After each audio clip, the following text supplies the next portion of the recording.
Okay, welcome everyone. We are at 1:05, so we are going to start the presentation. Alex Wilson here, broker owner, Remax Wealth Builders Real Estate, and co-founder. We have Kyle DeBigi here with us, and both investors in Calgary. We've been really excited about it, analyzing the market since 2019 when we made our initial investment. Last week we did 2 weeks ago, we did our first deep dive. I did a deeper dive into Calgary and took a look at it, and it got even more excited. And we're going to go over that today. I see that we have some past investors that invested with us. So I think you guys will be excited about seeing what's coming. For those that don't know me or Kyle, I've been selling real estate now since for over 11 years. 2019, I was the number one individual for transactions in Ontario, was number 25 agent for Remax Canada, number 80 in the world in 2019. 2020 stats aren't out yet. That's why we still have the 2019 stats. Was inducted in the Remax Hall of Fame, awarded the Remax Lifetime Achievement Award at 35. I'm currently 39. All that stuff's well and good, but that's not why we're here today. Why we're here today is to talk about investments and to show people how to grow the portfolio and why we like Calgary. And that's where my true pride comes, turning a deposit of $39,300 into a portfolio worth over $14 million, which includes 14 condos, triplex in High Park here in Toronto, and an apartment building in Hamilton. And why we start with this and we talk about the investment successes. I want to go over why you're doing this. So first of all, I'm very transparent. I show my entire portfolio right here. So this is everything I have. And what I've done is I looked at it and I'm like, what's my portfolio going to be worth in 30 years? And why I do that is all my mortgages will be paid off in 30 years. So I will have a debt-free portfolio of $36 million.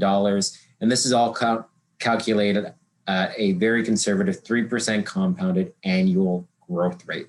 So very conservative growth projections here, factoring in ups and downs and everything in the market. But we go another level further.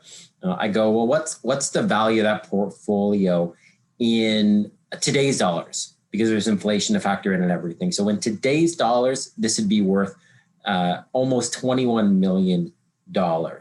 Okay. So, but the key thing is over those 30 years, there's someone that's paying all the costs that entire time. And you're just sitting back there, a long and boring game that pays off.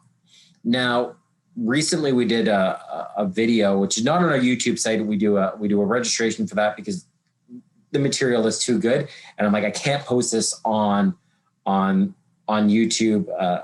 I need people to reach out to us for that. But what we did next is we looked at them like, well, what does this mean if I look like as a pension fund? So meaning that if I applied a rate of return to this and I took money on an annual basis, what kind of income would I be generating for myself? So what I did is I took that portfolio, and again, today's purchasing power and inflation adjusted. So that means in 30 years, I would have the equivalent of what I can buy now in 30 years. At this price. I applied a 5% ROI on that, just a number. It could be higher, it could be lower. 5% is very conservative. People look for 6 to 7%. So that means at 5%, I could take an annual income from that property of over $1 million. But I look at them like, well, you want to reinvest 2% to protect against inflation, not eat away at the portfolio. So over $600,000, like $625,000 I could generate in 30 years off of this portfolio, inflation adjusted and inflation hedged on the portfolio. I just do all that so it gets everyone in the mindset going, this is why you're buying the real estate, and this is why you buy, hold, and keep it over time so you can generate a portfolio on this. Not everyone on this call is going to be looking at a 30-year time frame, but you can do it in increments. So it's something really powerful. And again, everyone's maybe like, well, those are crazy numbers. I'm not going to have a $10 million portfolio. Well, I did it so you can look at it like a 1 million, 2 million, 3 million, 4 million, 5 million in regards to building up that portfolio. And that's the beauty of leverage, using a down payment to get those properties and then start building more and more assets. I've done it. Kyle has done it. You can do it too. We're both originally from the Sudbury area, small town kids. Nothing special about us. Just small town kids in the big city.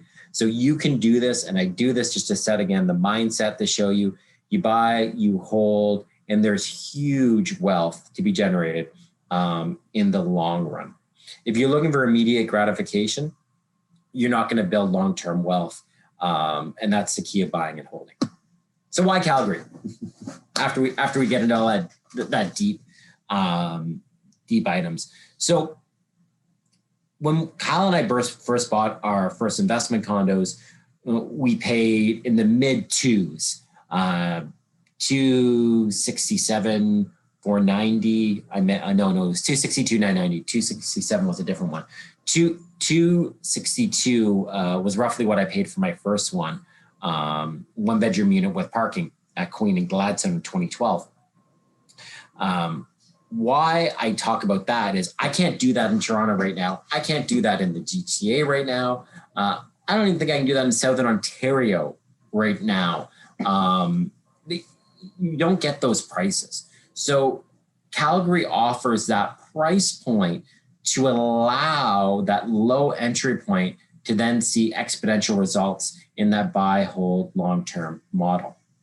So why Calgary? Well, first of all, it's the #1 most livable city in North America for the last 2 years. That's big. So that means it's a place that people want to live. #4 most livable city in the world.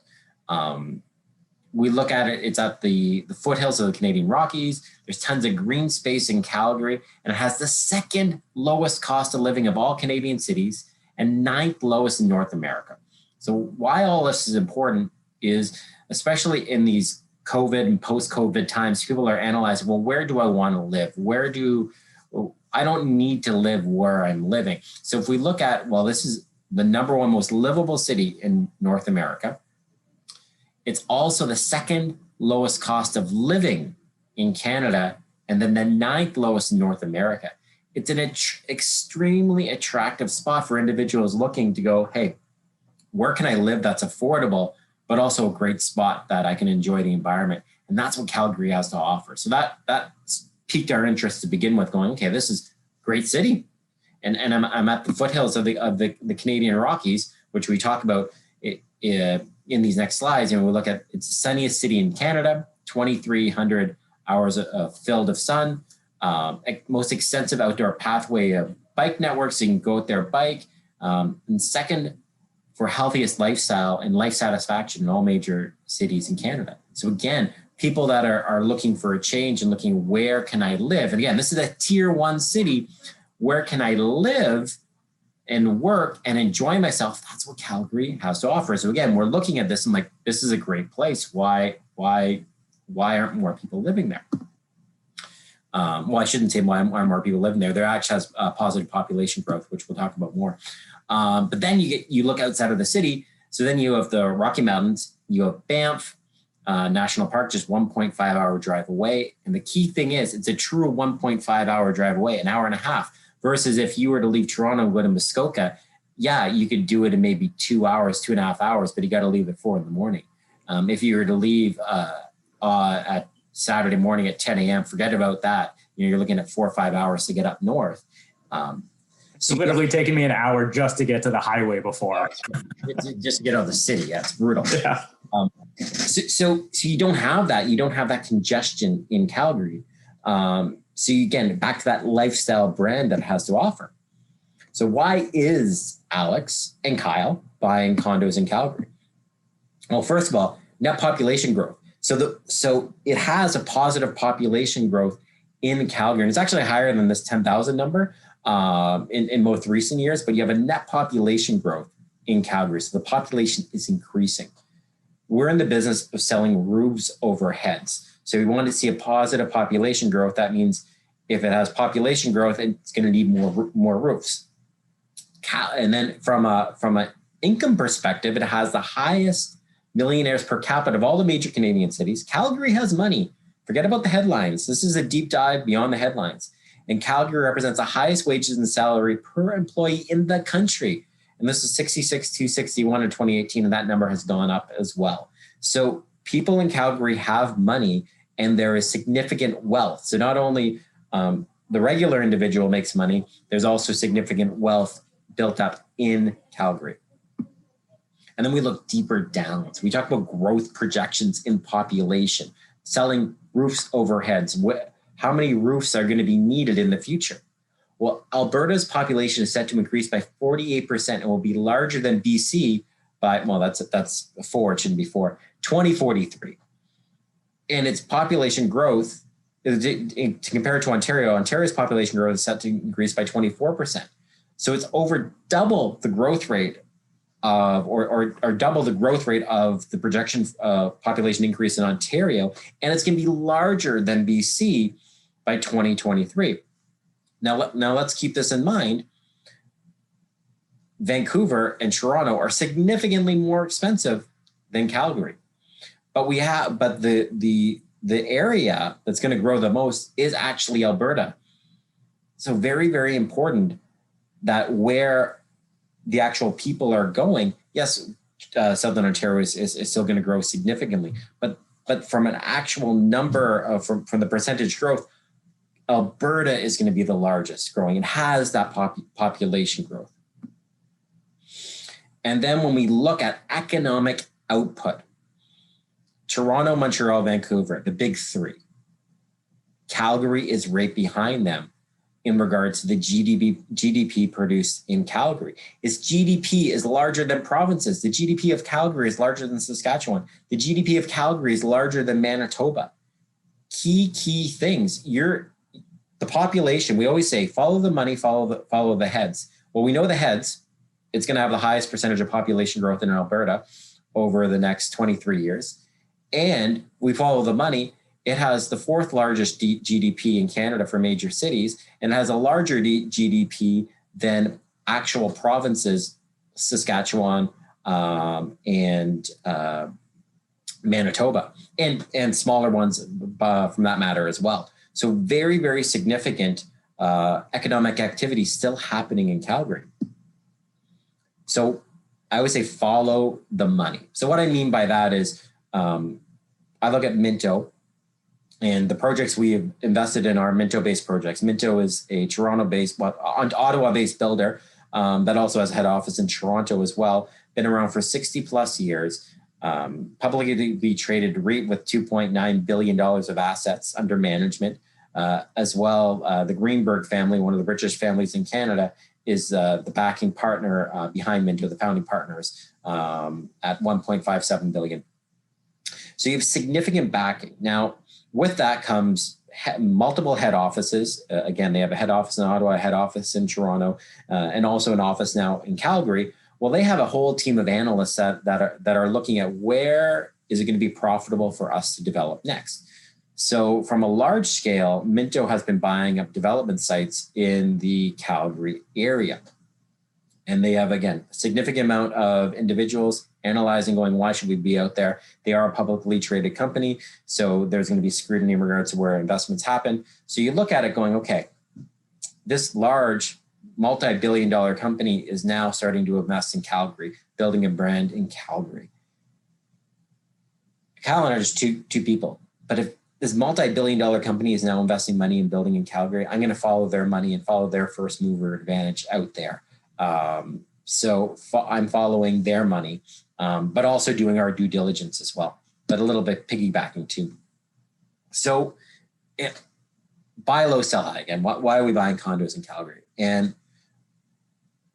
I've been having passionate conversations lately with individuals on the high sides. What I mean on the high side, even last night, looking at freehold townhomes in the GTA, pre-built freehold townhomes in the GTA, talking to my family in London, Ontario, talking to them, and just the craziness of these markets in the GTA and around the GTA, these let's call it tier 2, tier 3 cities in these surrounding areas, where I'm seeing pre-built townhomes in Ajax selling for $900,000, where we're seeing post-war bungalows in London selling for the mid fives.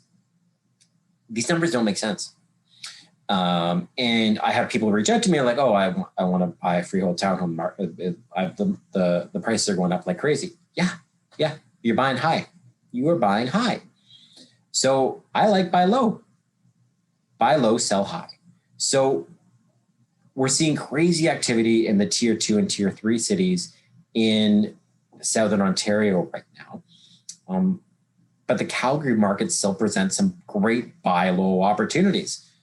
So new condo sales have dropped 21% since 2017 in the Calgary market. And the key thing is, we talked about it before, when you look at the price gap between freehold and condos, and when it reaches a certain gap, you start seeing the condos starting to go up in value. So we look at buying low. I put Warren Buffett on here because he is the buy low, sell high king. He's recently bought pipelines in the States.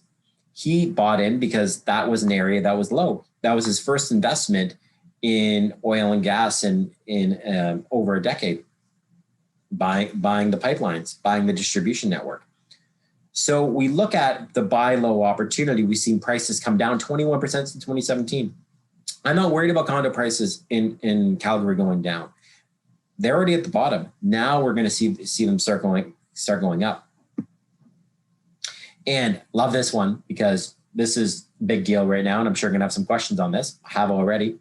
So if you notice, if a Trans Mountain reaches key milestone as a pipeline construction begins in BC. So if you look back since 2019, in any of my presentations, I have not talked about the Keystone XL pipeline. Never talked about it. Wasn't on my radar because I didn't care about that pipeline. This is the pipeline I've always talked about, which as Canadians, we all own. The federal government purchased the Trans Mountain pipeline. It's under construction. It's happening. It's going across Canadian soil. And it's gonna go out and hit the ports and then go to international consumers. It's a distribution issue with oil coming out of Alberta and Calgary. So the Trans Mountain pipeline is scheduled to complete in 2023, and then that'll double capacity along that route, then providing oil out to international markets. In 2020, when you see the biggest dip, the differential between Alberta oil and Texas intermediate crude was 50%. So Texas intermediate crude, so when you hear about like, oh, what's the price of oil today? That's talking about Western Texas intermediate crude. The price of oil is there. Our oil was selling for 50% less than that. So we don't even need the price of oil to significantly go up necessarily. We just need to reduce the gap between other countries' oil and our own oil because Alberta is landlocked. But we are getting the Trans Mountain pipeline.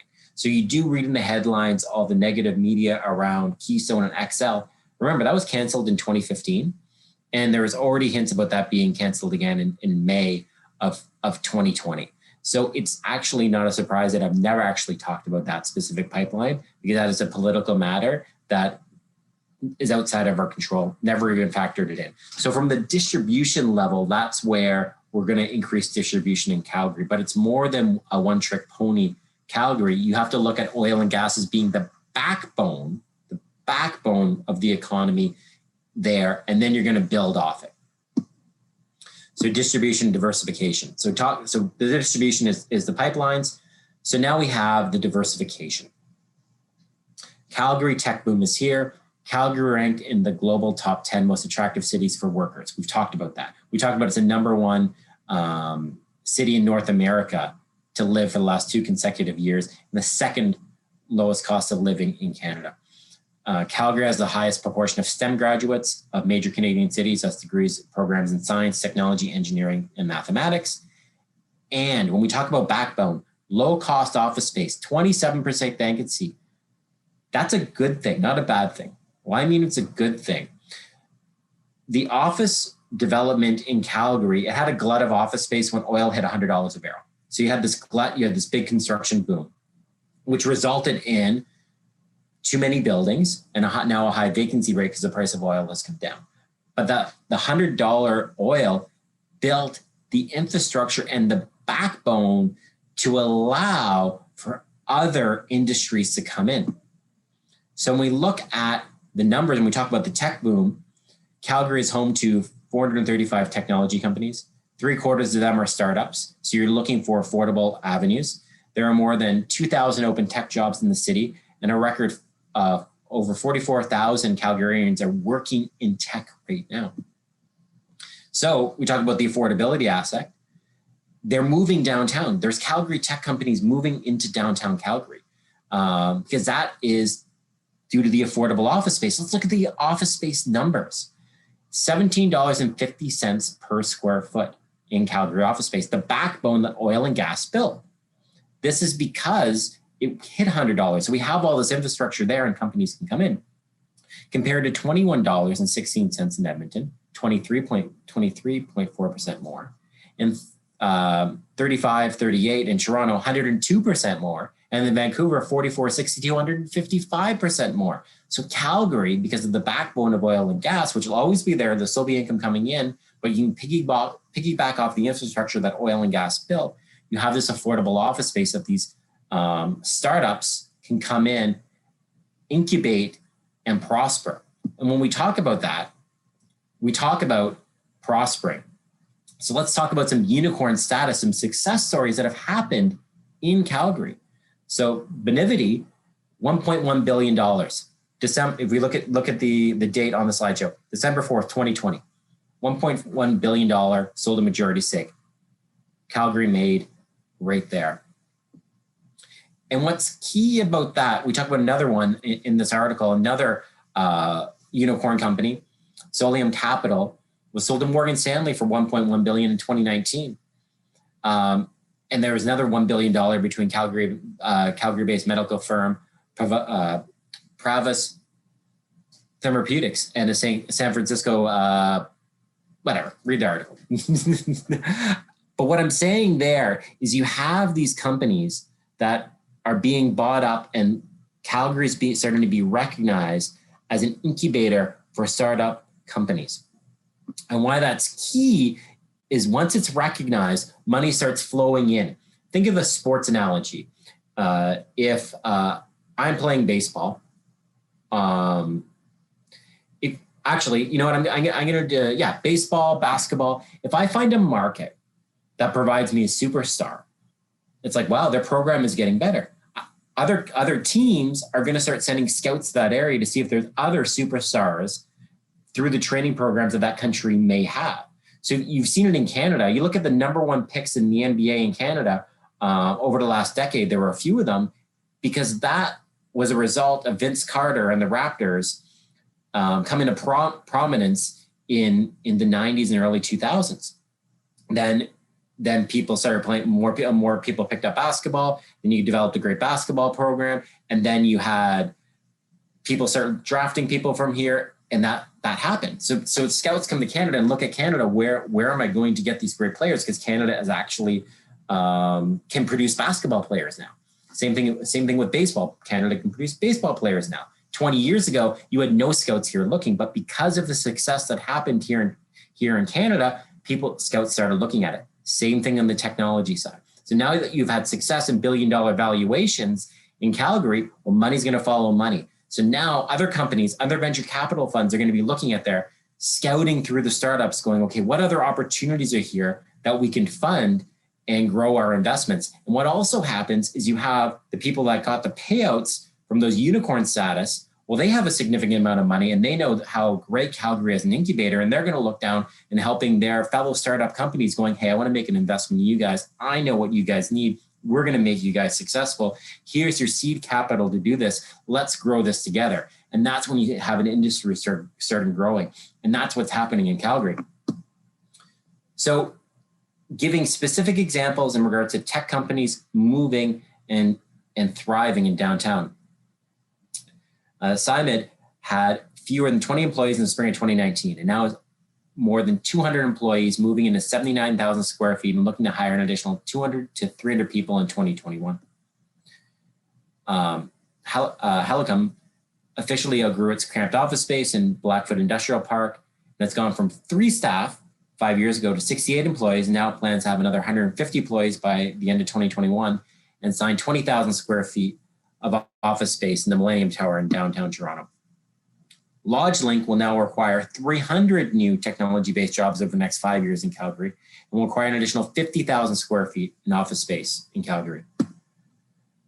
ESQ, New Canadian Subsidy, has looked at multiple different locations in North America and chose Calgary to open its new office space. So not only is it local startups that are growing, you have international companies that are now looking at the Calgary market.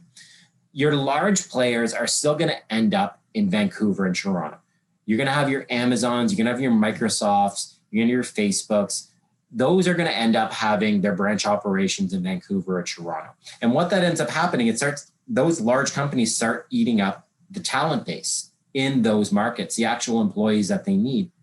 So now, where are my other options for more of these mid-sized companies where I can still get a great talent base and open up in an incredibly affordable environment? That's where Calgary is set to thrive, and it has already started. So how do I know that this will continue to happen? It's because it's already happened. I've looked at the tea leaves, as we say. My background's in economics and finance. That's what I studied in university, and I apply that methodology to when I'm looking at these opportunities. So we're actually seeing an exodus of companies from Silicon Valley to Texas. So I looked at, well, why are companies leaving Silicon Valley and California and moving to Texas? Well, they're fleeing high taxes. Well, let's compare that to Alberta. Alberta has the lowest corporate tax rate in Canada. There's no land transfer tax or development charges in Alberta, and there's no provincial sales tax in Alberta, the lowest tax environment in Canada. Expensive housing. These are the reasons why companies are leaving California and moving to Texas. Calgary housing, lowest cost of living out of all major Canadian cities and 9th in North America. Sorry, second lowest cost of living. And there's limited red tape in Alberta. And then government regulations. There's no rent control in Alberta. And they're investing in innovation funds to help bring in these tech companies. You have a $175 million commitment to the Alberta Enterprise Corporation to build innovation, to build this industry. Remember, you have a backbone of oil and gas that built the current Calgary economy. Now it's going to translate into a tech boom beyond that. But oil and gas will still always be there. So if we look at the specific companies that are leaving Silicon Valley, moving to Texas, Hewlett-Packard, which has 60,000 employees worldwide, Oracle, 135,000 employees worldwide. Now, this is their worldwide. They're not putting that many employees into Texas, but they are moving significant operations or head offices. You have Elon Musk that will be relocating Tesla from California to Texas. Dropbox, 2,800 employees worldwide. These are recognized companies that are now leaving California and moving to Texas because of the reasons I gave in the slide above. Now, when I look at net financial debt, this is where Alberta has a significant advantage over the other provinces. So because of the backbone of oil and gas, the actual net debt per capita is significantly lower and is the lowest in Canada. Under $5,000, significantly under $5,000, versus if we look at Ontario, where we all live, is nearly $19,000 in net financial debt per capita. So what that means, kind of like the Blue Jays today, a second sports analogy, not only did they sign George Springer, they just signed Michael Brantley. Now, why that's relevant, and I may be going over some people's heads, but Toronto Blue Jays are always being talked about as acting like a small market team when they're really a big market team. And they have the financial resources to spend. Well, they're spending them now. So Alberta has the financial resources to spend. They have significant room Yes, they're going to end up increasing their financial debt per capita. There's no question about that. But they have that room to spend. They weren't already at the top. They were at the bottom. So they will have the highest growth in debt in Canada, but that's okay because they have the room. It's like they've been saving all these years. So now I have the room to spend and make the investments in my province to make it the most attractive place in Canada to do business. And we've seen that. One of the first things they did, the stimulus package in Alberta, they reduced corporate taxes. That's already been happened. That's done. You're going to see positive results from that moving forward in the future. Calgary is a capitalist city, and it's important to remember that. And we talk about diversification. This is where the slide just shows you all the different other fields where you have employment in Calgary.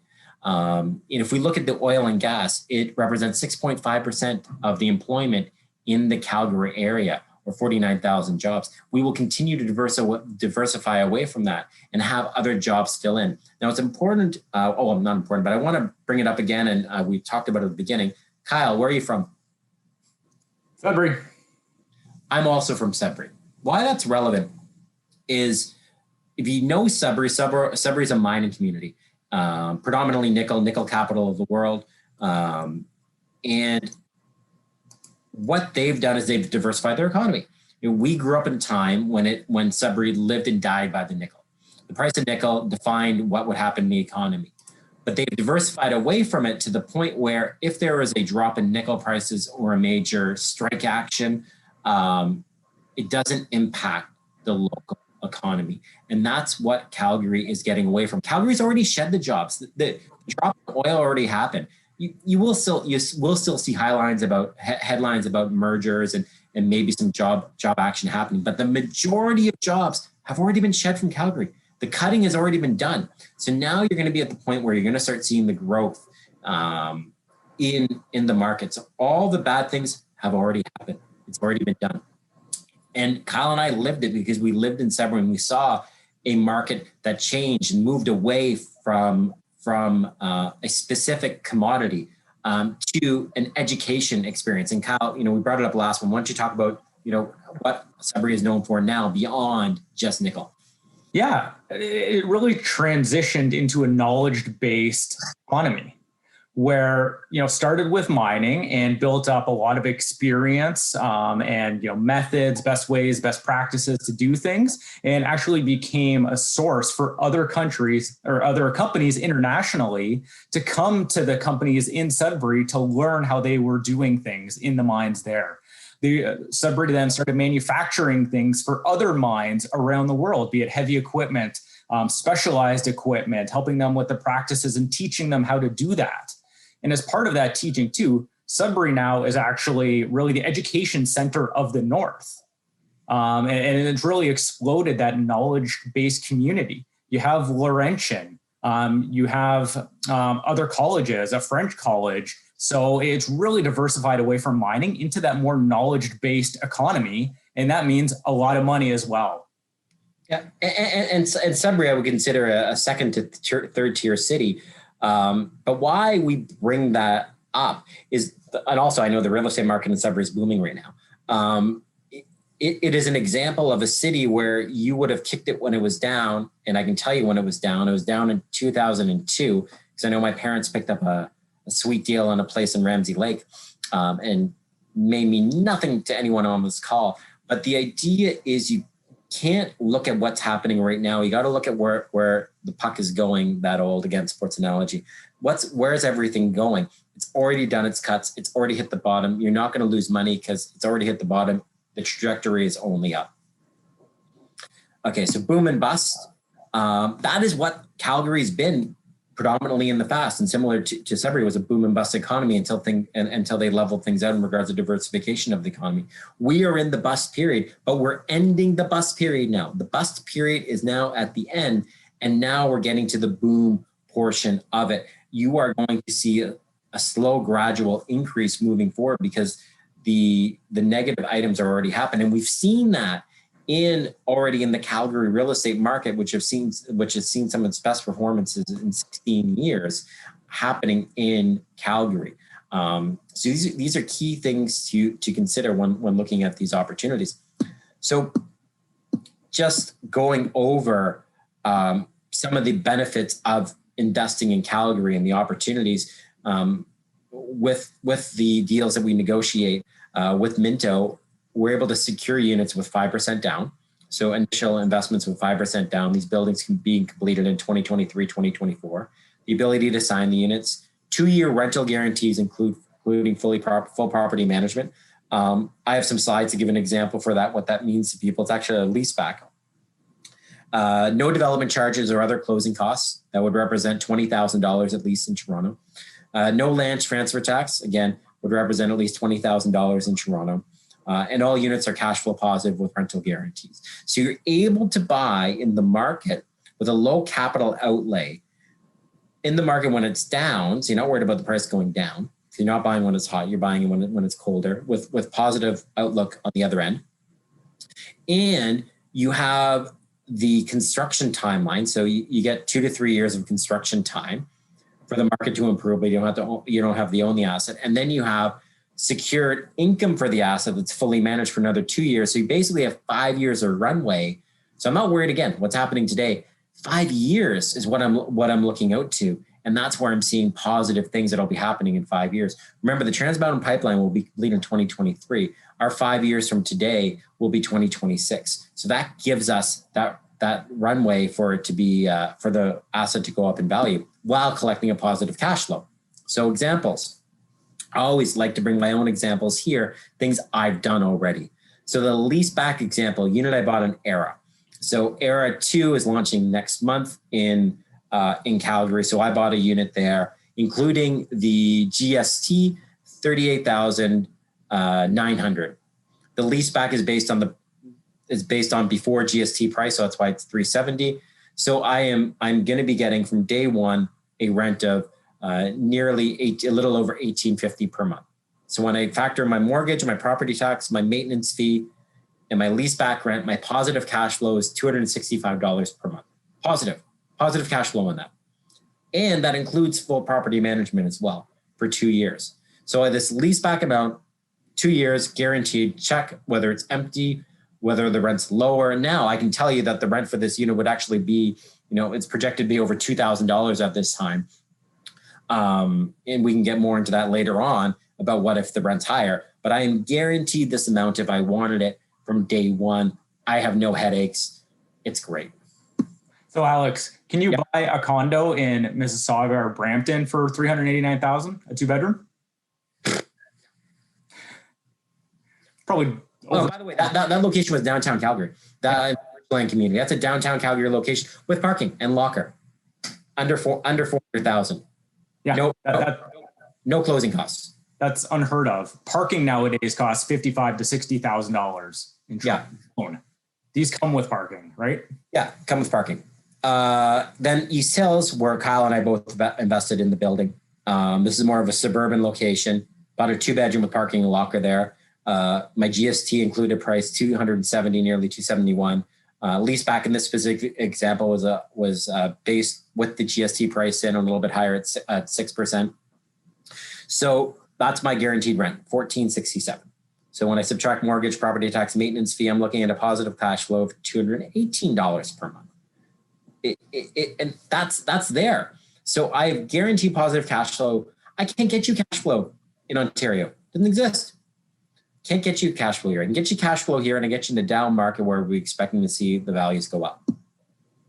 So this is also a new slide that I put in capital outlay. And when I have Zoom calls with people, I do get more into this. But when you look at it, you're only putting 5% down. Until the building's complete, then you still have to put up to 20%. But over the construction years, I only have 5% down.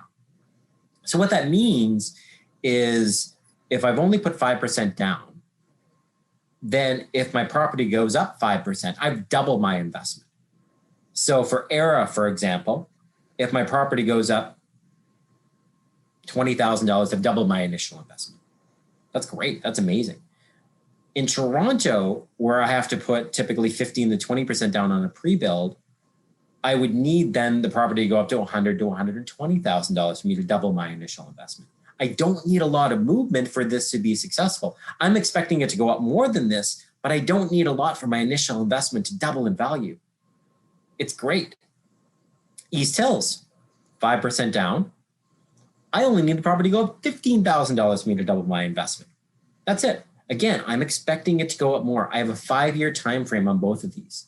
So, but I don't need it to inch up a lot for it to be considered a very good investment, because it's only my capital outlay is only 5%. So I haven't included this in any other presentations. It's the first time I put it in, but I think it's a very powerful slide. What do you think, Kyle? I think it's one of the most impactful ones, actually. Just because it's amazing I haven't done it before. Is so little, like 15,000 to secure a condo. And at East Hills, that was one of the more expensive units there. That was one of the larger 2-bedrooms. Yeah. I'm buying the more, guys. I'm buying the more expensive stuff. The majority of stuff is actually less than this. I buy the more expensive personally. Like your land transfer taxes in Toronto on another condo would be more than that, likely. Yeah. The land transfer tax of my house in Toronto was over $60,000. Like that's the crazy part of it. So, that's great when we bring up land transfer tax. I think the next slide is policy pro investment, no rent control, no foreign buyer tax. You have a $10 billion stimulus package, including reducing corporate taxes happening in Alberta. No development charges out there. It's just a really favorable environment for investment activity and capitalist activity. So the recent success, this is what's happened. So we said we've been investing there since 2019. Era sold out in 3 months, starting in November 2019.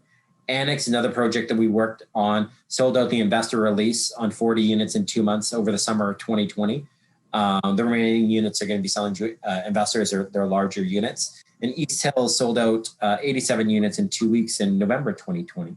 So all these projects are done by Minto, so Ontario backed, a great reputation out there, and you're able to secure them with 5% down, cash flow positive. We see tremendous opportunity out there. So if we go back to that first slide, we got to get all the way back, all the memories that we just had.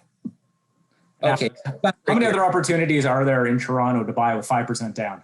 No, there's none. There are some, but by the time you're at the 5% down, the builder's built in significant profit, and the pricing gap is large. So can they get you 5% down in Toronto? Yes, but it's going to be a purchase price of probably $8 to $9 to $100,000, and those units have gone up in price by $150,000 from initial launch. Like that's what it is. And you're going to have all the other taxes associated with it. So why we do all this? So we go back to this slide. You look at it over a 30-year period and the opportunity and the ability to take a small investment and build that. That's the key thing. And that's why I'm going back to this slide right here. That's why we're doing everything. So I'm going to stop the share now. Great, people have automatically already went to the Q&A. If you have any questions, just go right to the Q&A board. So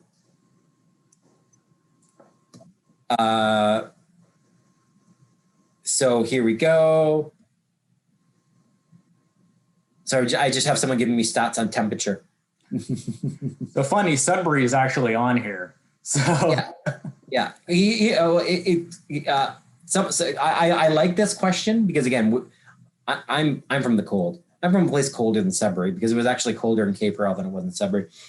I will take a cold temperature every day of the week over the damp -2 cold I experienced by the lake in Toronto.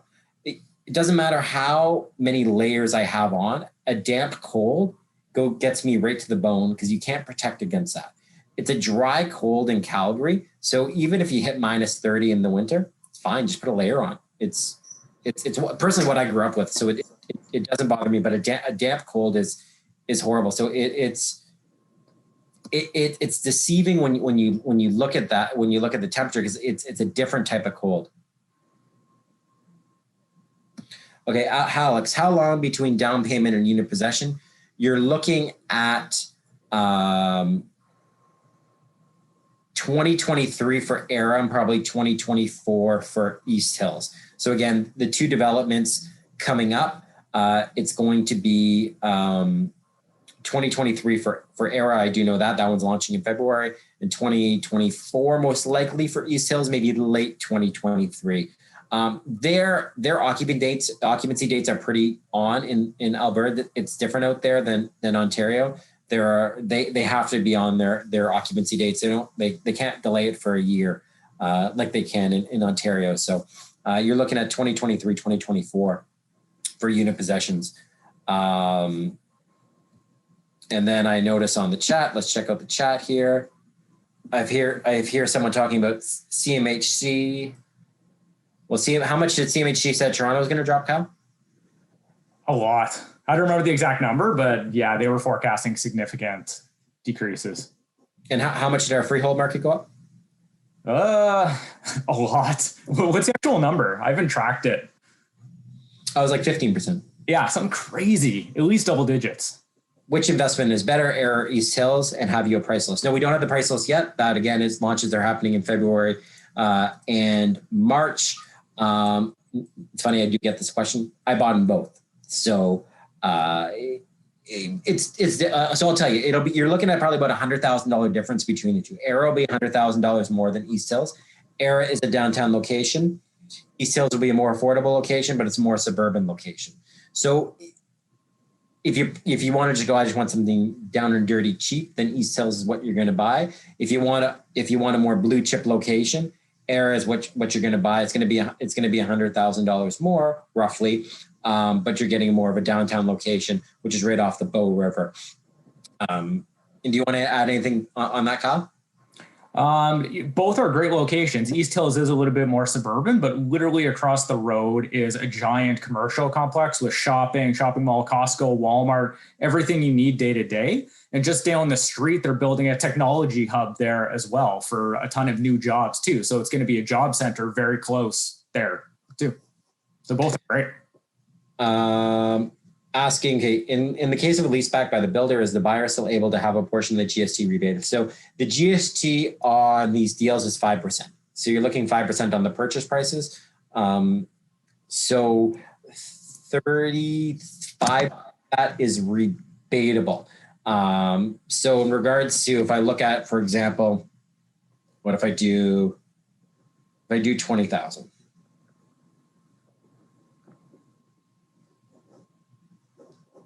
So that's a $7,000 rebate. Now the question is, will I lose that rebate if I do the lease back? That is a great question that I do have to I can get answered for you. I don't have an answer for that right off the bat, but I believe you can still get the rebate portion with the lease pack. So we'd work with the builder to make sure you don't lose that rebate portion on the GST rebate on the federal side. Don't we need to see the location and feel the area before investing? I meant I won't be comfortable doing it virtually. Your thoughts, please. Sure, fly out there. But I can tell you I've sold 60 plus units there and not one person has went to the location. So what I mean by that is sorry I answered it that way.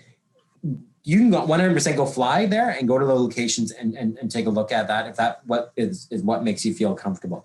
But we have sold 60 plus units without anyone doing that. So it's whatever you feel comfortable with doing that. But again, you are buying another province, right? So if that's something that you're already nervous about without even seeing the location, then maybe it's not the right thing for you. Maybe you want to buy something more localized. But the only answer I can give is you can go fly out to Calgary and go check out the site, and we can make arrangements for that. And for Alex and I, we both have no intention of ever visiting this property or seeing it, really. No. But I will answer, I have been to site. So I have been to both locations. So it's not completely blind. Has someone been to locations? Am I going completely blind? No, I have been to both locations for both East Hills and Era. So I can say that I have done that. Is someone asking if they bought bulk units? Is there a lower price that can be negotiated? No, unfortunately not. It's not possible. It's how they do their financing and everything, kind of similar to Toronto. One name per household per unit. So there's no bulk discount because it wouldn't impact their financing anyways on it. Era still offers 2-year lease back. Yes, they do. If Calgary is so great, why are you staying in Toronto? As the person says, no intention to go see the place. Why am I staying in Toronto? Because this is where I live. This is where I sell real estate. I have family here. Though I have asked my wife, she said no. I'd be open to moving there. If you want the honest answer. So yeah, the family dynamics, that kind of thing. Here's the thing: the person that's moving out there, I have a young family. I have a house. Okay, not easy for me to uproot my life. Condos are typically will be sold and rented to young professionals that do not have the dependence, the inflexibility that I have in my life stage in my life, turning 40 this year. So your demographic that's buying this does have the flexibility and has the ability to be more transient in where they live. I'm not in the stage of my life where I have that transient ability. So, how do you like that answer, Kyle? Yeah, no, it's good. I'm not sure on your question. I'll have to get back on the lawyers for that, on your question. Yeah. So are there any more questions beyond that? And again, if anyone's worried about the cold, I'll tell you, come down here and experience damp -2 weather. And then go to Calgary and experience dry -30 weather, properly dressed. Again, if you go out there wearing spring clothes, you're going to freeze. But if you dress properly, you won't be cold in Calgary. You'll freeze in Toronto. And that's how I'll end it. So again, these launches are happening in February for Era, which is the downtown location right off the Bow River. And then East Hills will be in March. Anyone that signed up for this recording will get a copy of this recording, but also will be getting a notification when these launch. And again, if you have any questions, there will be an opportunity to book a call with Kyle or myself. Happy to answer one-on-one any more questions that anyone have. And yeah, thanks everyone for attending. And Dave saw your message. We'll send you some more details. So everyone, thanks so much. We'll talk soon. Bye-bye.